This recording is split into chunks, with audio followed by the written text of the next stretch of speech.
Ce qu'on a noté pratiquement, c'est que en 2020, première année Covid, le Sénégal a fait des résultats au CFE, au bac, au BFM, des résultats extraordinaires. Hein. Jamais le système n'a atteint effectivement ce niveau de performance, ni au CFE, on a parlé tout à l'heure de 72 n'est-ce pas, pour cent au CFE, n'est-ce pas, ni au BFM, ni au bac, pratiquement, en 2020. Et ça devait être, comme vous l'avez entendu dire d'ailleurs dans la salle, que c'est un paradoxe. Parce qu'une année où on a été perturbé, où les enseignements ont été perturbés, où les enseignements ont été pratiquement gelés pour certains pendant longtemps, même pour les candidats pendant 3 à 4 mois déjà, comment se fait-il que donc on arrive à des résultats du genre, de ce niveau-là? Et si nous comparons ces résultats à 2021, vous avez vu qu'il y a une chute pour l'ensemble des examens. Rien que pour le CFE, par exemple, on a perdu presque 10 points. 10 points entre 2020 et 2021. Pour le BFM, à peu près 6 points.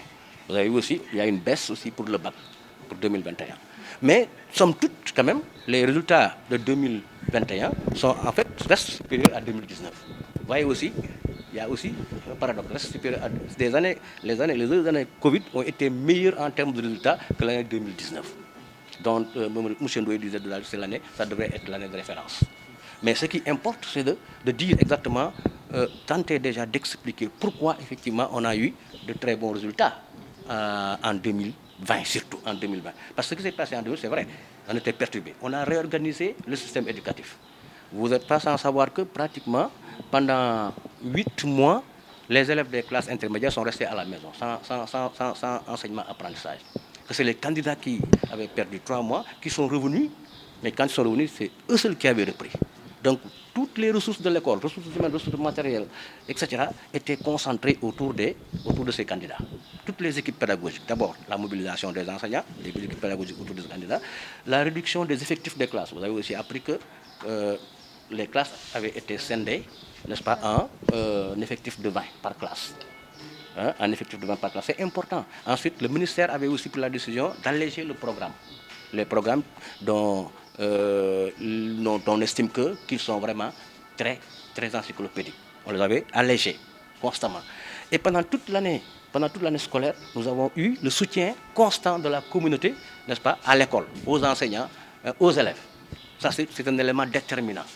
Donc, nous pouvons dire que ces facteurs-là, soutien constant de la communauté, nous pouvons dire que effectif réduit, nous pouvons dire aussi que, disons, concentration des ressources humaines, enseignants autour des élèves, toutes les équipes pédagogiques autour des candidats.